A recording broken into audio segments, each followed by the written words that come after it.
नमस्कार। यो हो समाचारमा स्वागत छ। म रोहित भण्डारी। म दिपेश घिमिरे। सुरु गरौँ अहिलेसम्मका प्रमुख समाचारबाट।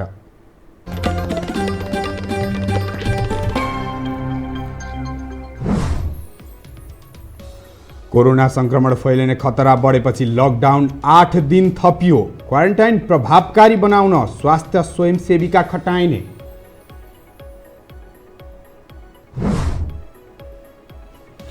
देशभर विभिन्न 10 स्थानबाट कोरोना भाइरसको नमुना परीक्षण सुरु। काठमाडौँमा 12 सहित 107 जना आइसोलेसनमा।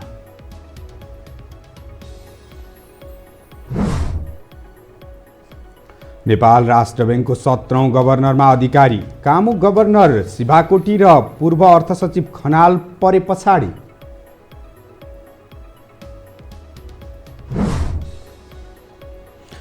भारत स्थित मुम्बईको एक अस्पतालमा 3 चिकित्सक र 26 नर्सलाई कोरोना। आपतकालीन र ओपीडी सेवा बन्द।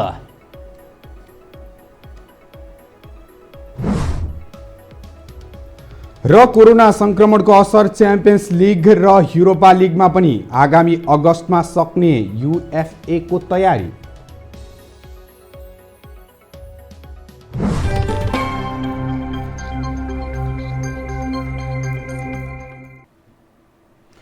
यो हो समाचार अब विस्तारमा। संक्रमणको जोखिम बढेपछि सरकारले लकडाउनको समय तेस्रो पटक थप गरेको छ। आज बसेको मन्त्री परिषद बैठकले लकडाउन वैशाख 3 गतेसम्म थप गर्ने निर्णय गरेको हो। सरकारले कोरोना रोकथाम तथा नियन्त्रण समन्वय समितिमा नभएका मन्त्रीहरूलाई थप जिम्मेवारी दिएको छ। यसैगरी सरकारले संघीय संसदको हिउँदे अधिवेशन अन्त्य गर्न राष्ट्रपति समक्ष सिफारिस गरेको छ। यसैगरी सरकारले स्वास्थ्य स्वयंसेविकालाई एकपटकका लागि प्रति व्यक्ति 1500 रुपियाँ उपलब्ध गराएर क्वारेन्टाइनमा बसे नबसेको अनुगमनका लागि खटाउने निर्णय पनि गरेको छ। यस्तै निजी क्षेत्रका चिकित्सकहरूले सरकारी अस्पतालमा गएर काम गर्न चाहेमा सम्बन्धित तह अनुसार मिलान गरेर काम गर्ने र सेवा सुविधा सरकारी कर्मचारी अनुसार हुने व्यवस्था गर्ने निर्णय पनि बैठकले गरेको छ।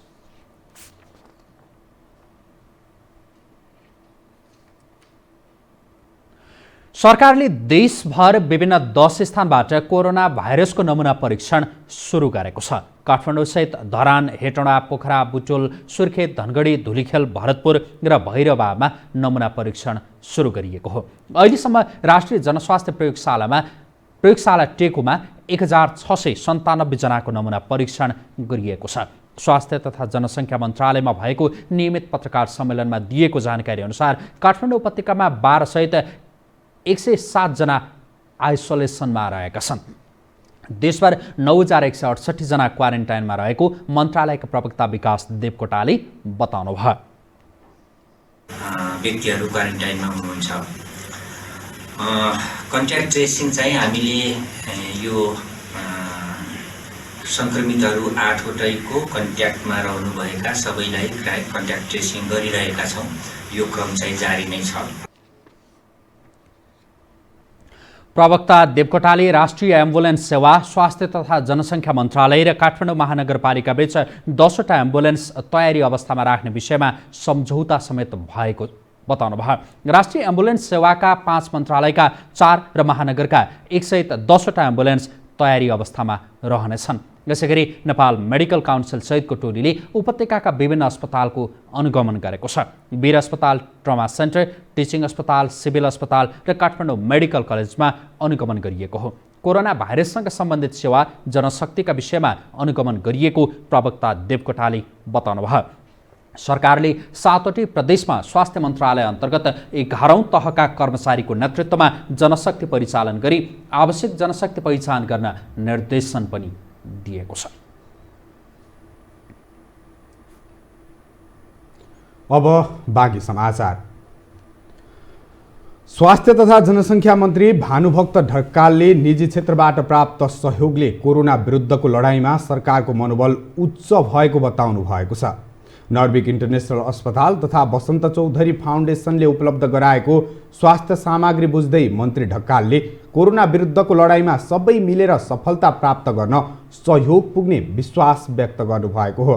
प्राप्त सामग्री अभाव भएका ठाउँमा उपलब्ध गराउने उहाँको भनाइ छ। 1000 पिपी लगायतका जुन सामग्रीहरू हामीले यहाँ प्राप्त गरेका छौँ, अभाव भएको ठाउँमा तत्कालको अभावलाई पूर्ति गर्नको निम्ति यसले महत्त्वपूर्ण सहयोग पुर्याउनेछ। स्वास्थ्य क्षेत्रमा काम गरिरहनुभएका व्यक्तिहरूको मनोबललाई माथि उठाउनको निम्ति पनि यसले सहयोग पुर्याउनेछ। फाउन्डेसनले सरकारलाई 60 लाख बराबरको स्वास्थ्य सामग्री हस्तान्तरण गरेको हो। सरकारले स्थापना गरेको कोरोना भाइरस संक्रमण रोकथाम, नियन्त्रण तथा उपचार कोषमा फाउन्डेसनले यसअघि नै 50 लाख रुपियाँ उपलब्ध गराएको छ। अस्पतालले चैत मसान्तसम्म सबै बिरामीलाई उपचारमा 20% छुट दिने बताएको छ।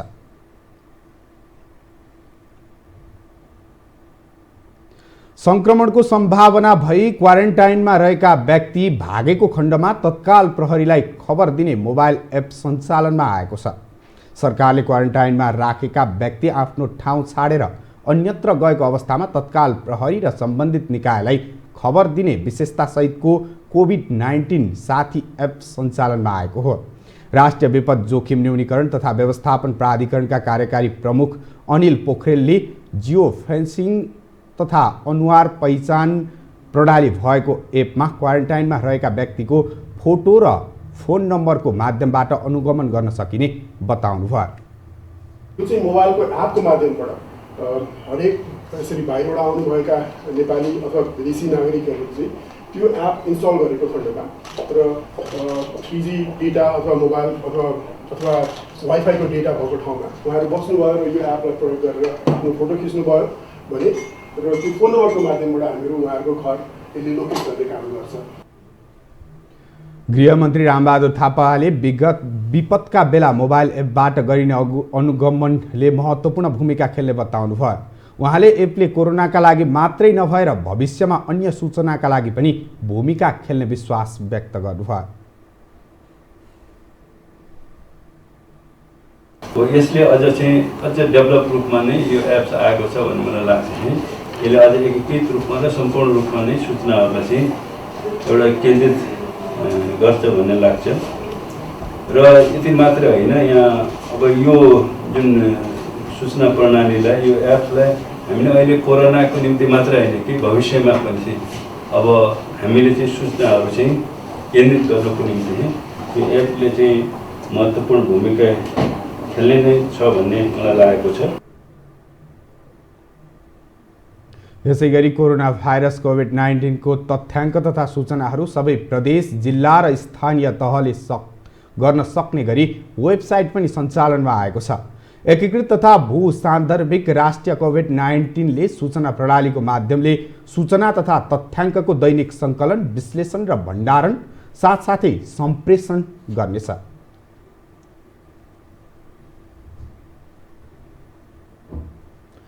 अब बाँकी समाचार। सप्तरीको एक गाउँपालिकाले कोरोना भाइरस कोभिड-19 महामारीमा ज्यान गुमाउनेका परिवारलाई 15 लाख रुपियाँ क्षतिपूर्ति दिने निर्णय गरेको छ। कोरोनाको महामारी नियन्त्रणमा खटिएकाको उक्त भाइरसका कारण ज्यान गएमा 15 लाख रुपियाँ क्षतिपूर्ति दिने निर्णय गरेको गाउँपालिकाले जनाएको छ। यस विषयमा थप कुरा गर्न छिन्नमस्ता गाउँपालिकाका अध्यक्ष सूर्यनारायण मण्डल यति बेला हाम्रो प्रत्यक्ष टेलिफोन सम्पर्कमा हुनुहुन्छ। अध्यक्षज्यू, स्वागत छ यहाँलाई। धन्यवाद धन्यवाद। अध्यक्षज्यू, स्वागत छ यहाँलाई। ठीक है, स्वागत है यहाँ का। यति बेला हामीसँग छिन्नमस्ता गाउँपालिकाका अध्यक्ष सूर्यनारायण मण्डल प्रत्यक्ष टेलिफोन सम्पर्कमा हुनुहुन्छ, तर उहाँले हाम्रो आवाज सम्भवतः यति बेला सुनिरहनु भएको छैन। अध्यक्षज्यू, स्वागत छ यहाँलाई। धन्यवाद धन्यवाद। अध्यक्षज्यू, वास्तवमा स्वागत छ अध्यक्षज्यू, वास्तवमा तपाईहरूले जुन संक्रमितको जुन कोरोना संक्रमितको उपचारका क्रममा बिरामी भएर मृत्यु भएमा 15 लाखसम्म दिने निर्णय गर्नुभएको छ। वास्तवमा के हो, हामीलाई जानकारी गराइदिनुहोस् न। हम साहब 23 गते बैठक बोलेने रहिए। वो बैठक में सबसे पहला अहाँ के धन्यवाद भेल। नगरवासी, गांववासी, नगरवासी, देशवासी के सबके हम छिन्नमस्ता गौ पालिका के तरफ से धन्यवाद दै छी हम। हाँ, 23 गते हम सब बैठक बोले रहिए। 23 गते के बैठक में हम सब सबसे पहले यहाँ प्रस्ताव पास के लिए हम सब जे उप स्वास्थ्य जे है ना, अखन जे है ना ई शिविर जे चले छे ना कोरोना वायरस, ई कोरोना वायरस वाला शिविर जे चल रहा छे, एहिमे डॉक्टर सब जे छे उपचार जे क्या रहल छे, उपचार कर्मी सबके सरकार के तरफ से, नेपाल सरकार के तरफ से कोनो टा संरक्षण नहीं छे, सुरक्षा नहीं छे। तै दुआरे ककरो जान जोखिम पर जे कोनो एहन न पड़ते, तै के लेल हम 15 लाख टका जे अथी करने छिए हम निर्णय। दोसर में जे है उपचार के समय में बीमारी जे ओहि में डेट करते, हाँ नहीं संभल सकते हमरा सके अथी से, कर्मचारियों और जनप्रतिनिधियों के लिए 15 लाख किए ते कर्मचारी और जनप्रतिनिधि के दुआ अपन ने बहुत ने मेहनत कर रहल छे, बहुत परेशानी में ने कर रहल छे। कोनो तरह के सुरक्षा अखन नहीं देने छे, जान जोखिम के बात छे। जाबे वो सके कनिए न हिम्मत और साहस नहीं देवे तब तक काम करे में न हो सके, डरत रहे छे। तै द्वारा वो डर के हटावे के द्वारा वह ढंग के न निर्णय अदन के हम अब वो निर्णय पास है न करना चाहिए, अब वो देवो करवे हम इन्हें निर्णय का पास नहीं केने चाहिए। 1 लाख रुपया जनता जे कोई बीमार पड़ला के बाद ककरो ने जोखिम में पड़ जेते नहीं संभाल सकलिए, ओकरा 1 लाख टका। जुन अध्यक्षज्यू तपाईले जुन स्वास्थ्य कर्मी र जनप्रतिनिधिहरूलाई पनि 15 लाख केही दरमा उपलब्ध गराउने जस्तो कुरा गर्नुभएको छ, अलिकति प्रश्न भएन, बुझाइदिनुस् न। ए प्रश्न नै भेला। हाँ तो सुनल जा। हेलो अध्यक्षजी, स्वास्थ्य कर्मी जे छे ना, स्वास्थ्य कर्मी के लेल आय खातिर अथी कयल गेलै जे ओहि सके नहीं कोनो तरह के व्यवस्था अव्यवस्थित छे, स्वास्थ्य कर्मी छे अव्यवस्थित, उ से डराय छे जाला। आ ओहन ने एहन समय में हाँ बिना अध्यक्षज्यू हामीलाई अमूल्य समय उपलब्ध गराइदिनु भयो, यहाँलाई धेरै धेरै धन्यवाद। ड्रेस नहीं छे, सुरक्षा छे। हाँ सिर्फ अपना जान र दर्शकवृन्दहरू, उहाँको प्रश्न बोली हामीले सुन्न सकेनौँ र हामीले जहाँसम्म बुझे अनुसार जुन सप्तरीको छिन्नमस्ता गाउँपालिकाले संक्रमित भएर केही बिरामी भएर मृत्यु भएको खण्डमा 15 लाखसम्मको जुन राहत प्याकेजको घोषणा गरेको छ। 23 गते बसेको बैठकले र हामीसँग सूर्यनारायण मण्डल त्यहाँको अध्यक्ष हाम्रो प्रत्यक्ष सम्पर्कमा जोडिनु भएको थियो र हामीसँग अझै समाचार बाँकी छन्। अहिलेलाई विश्राम।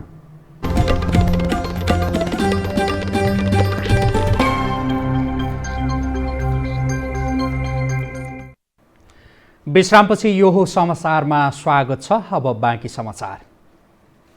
लकडाउनको 2 साता पुगिसक्दा धेरैजना कठिन अवस्थामा छन्। लकडाउनका कारण बढी मारमा सहर बजारमा डेरामा बस्नेहरू परेका छन्।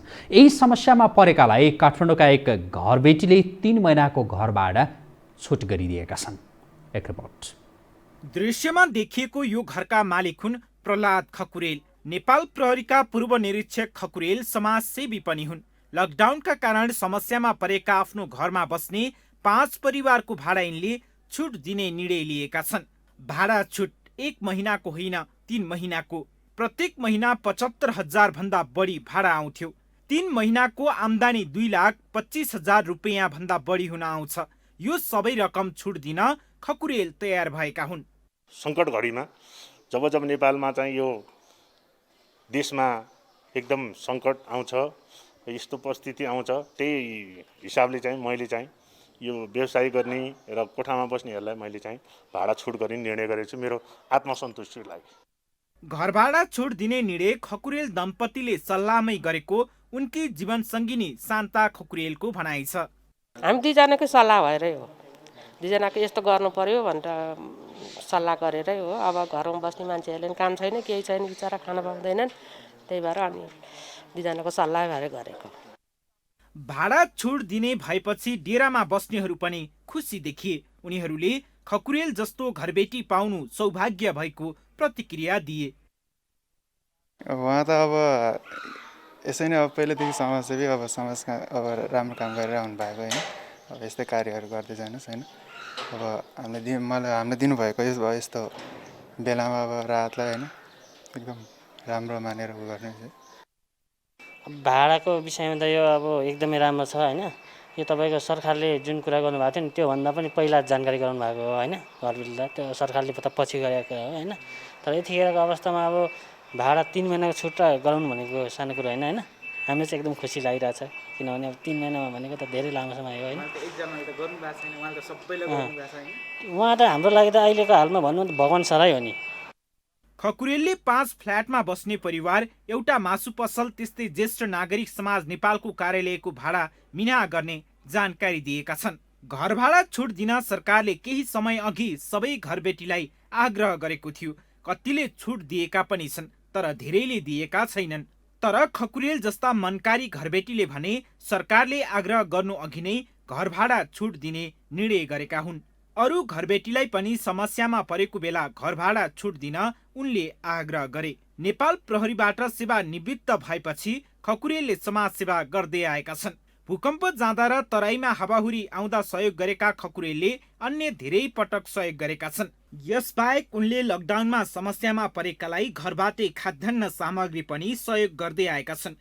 दर्शकवृन्द देखिहाल्नुभयो प्रहलाद खकुरेल सरले जुन लकडाउनका कारण समस्यामा परेका आफ्नो घरमा बस्ने 5 परिवारको 3 महिनाको घर भाडा मिना गरिदिनु भएको छ। खकुरेल सरले यति मात्रै होइन, यसअघि पनि थुप्रै समाजसेवाका काम गर्दै आउनु भएको छ। उहाँले अहिले पनि 6 जना विद्यार्थीहरूलाई 12 कक्षासम्म अध्ययनको व्यवस्था मिलाइरहनु भएको जानकारी दिनुभएको छ। क्यामेरामा अजय तामाङको साथमा सम्वेक बस्नेत, काठमाडौँ। अब बाँकी समाचार। नेपाल राष्ट्र बैंकको 17औं गभर्नरमा चार्टर अकाउन्टेन्ट महाप्रसाद अधिकारी नियुक्त हुनुभएको छ। सोमबार बसेको मन्त्री परिषदको बैठकले उहाँलाई गभर्नरमा नियुक्त गरेको हो। कामु गभर्नर चिन्तामणी शिवाकोटी र पूर्व अर्थ सचिव डाक्टर राजन खनाललाई पछि पार्दै अधिकारी गभर्नर नियुक्त हुनुभएको छ। नेपाल राष्ट्र बैंकको पूर्व डिप्युटी गभर्नर समेत भइसक्नुभएका अधिकारी लगानी बोर्डको प्रमुख कार्यकारी अधिकृतका रूपमा कार्यरत हुनुहुन्थ्यो। उहाँसँग 30 वर्ष राष्ट्र बैंकमा काम गरेको अनुभव छ। उहाँले राष्ट्र बैंकको वित्तीय व्यवस्थापन, बैंकिङ अफिस, बैंक सुपरिवेक्षण, बैंक तथा वित्तीय संस्था नियमन विभागमा बसेर काम समेत गरिसक्नु भएको छ। हामीसँग अन्तर्राष्ट्रिय र खेलकुद समाचार अझै बाँकी छन्। अहिलेलाई विश्राम।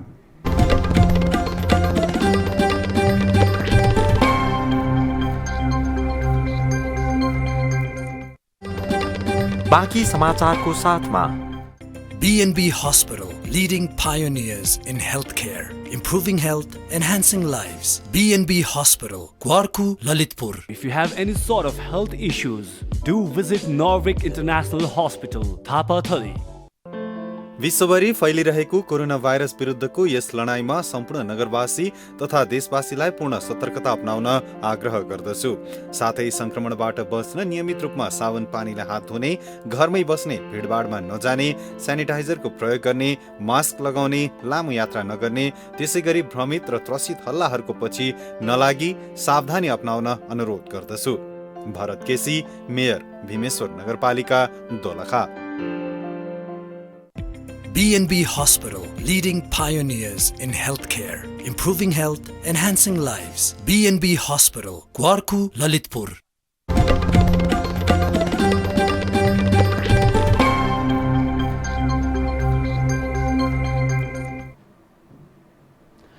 विश्रामपछि यो हो समाचारमा स्वागत छ। अब पालो अन्तर्राष्ट्रिय समाचारको।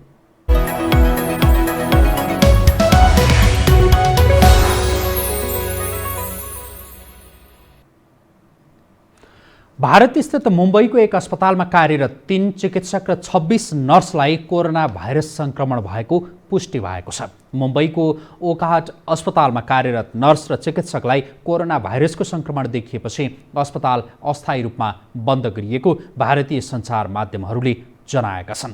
सरकारी अधिकारीका अनुसार एकै अस्पतालमा यति तीव्र रूपमा 29 स्वास्थ्यकर्मीलाई कसरी कोरोना देखियो भन्ने विषयमा अनुसन्धान गर्न छानबिन टोलीलाई निर्देशन दिएको छ। यसका साथै उक्त अस्पतालभित्र जान र भित्रकालाई बाहिर जान दिएको छैन। उक्त अस्पतालमा भर्ना गरिएका बिरामीहरूलाई भने 2 पटक कोरोना जाँच गर्दा नेगेटिभ देखिएको थियो। अस्पतालका 270 बिरामी र नर्सहरूको कोरोना परीक्षण गरिएको छ। यस्तै अस्पतालका आपतकालीन र ओपीडी सम्पूर्ण सेवा बन्द गरिएका छन्। प्रशान्त महासागरबाट उर्लेको आँधीले सोमबार भानुआतुलाई ढाकेको छ। विज्ञहरूले कोरोना भाइरसको महामारीसँग जुधिरहेको भानुआतुमा आएको आँधीले ठूलै प्राकृतिक विपत्ति निम्त्याउने खतरा औँल्याएका छन्। ह्यारोल्ड नाम दिएको यस आँधीका कारण गत साता सोलमन द्वीपमा 27 जनाको ज्यान गएको थियो। भानुआतुको जलवायु विज्ञान विभागले गएराती भानुआतुमा आँधीको स्तर 5 मा पुगेको जनाएको छ। यो आँधी 235 किलोमिटर प्रति घण्टा भन्दा बढी गतिमा रहेको छ। भानुआतुका धेरै भागमा आपतकालीन स्थितिको घोषणा गरिएको छ। आँधीका कारण सोमबार बिहान दुर्गम पूर्वी तटीय एस्पिरिटो सान्टोमा पहिरो गएको र त्यहाँबाट आँधी भानुआतुको दोस्रो ठूलो सहर लुगानभिल्लेमा प्रवेश गरेको थियो। यो सहरमा 16,500 को बसोबास रहेको छ। अब खेलकुद समाचार।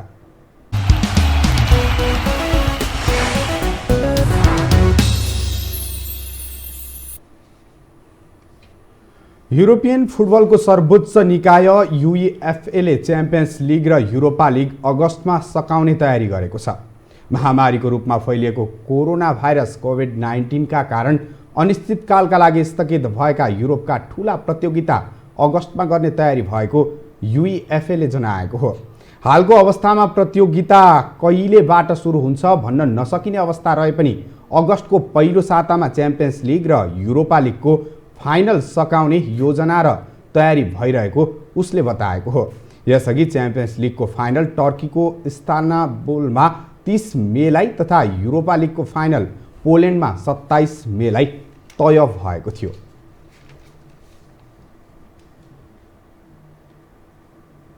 खेल समाचारसँगै हामी यो समाचारको अन्त्यमा आइपुगेका छौँ। बिदा हुनु अघि प्रमुख समाचार पुनः एकपटक।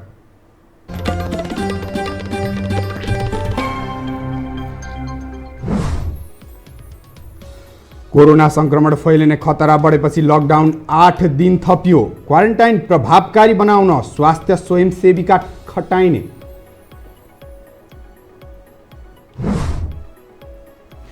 देशभर विभिन्न 10 स्थानबाट कोरोना भाइरसको नमुना परीक्षण सुरु। काठमाडौँमा 12 सहित 107 जना आइसोलेसनमा।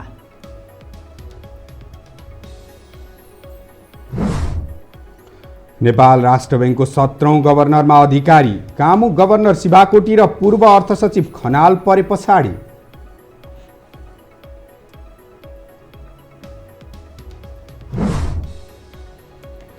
भारत स्थित मुम्बईको एक अस्पतालमा 3 चिकित्सक र 26 नर्सलाई कोरोना आपतकालीन र ओपीडी सेवा बन्द।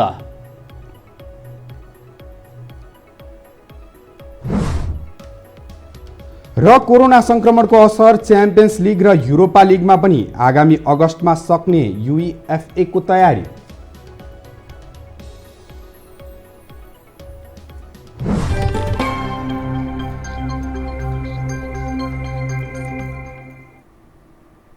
हवस् त यो समाचार अहिलेलाई सकियो। समाचार बुलेटिनका साथै यो टेलिभिजनका सम्पूर्ण कार्यक्रम योहो खबर.com युट्युब र फेसबुकमा पनि पढ्न र हेर्न सक्नुहुनेछ।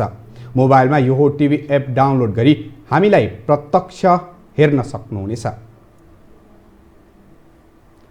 तथ्यसहितको निष्पक्ष समाचारका लागि यो हो टेलिभिजन हेर्दै गर्नुहोला। नमस्कार।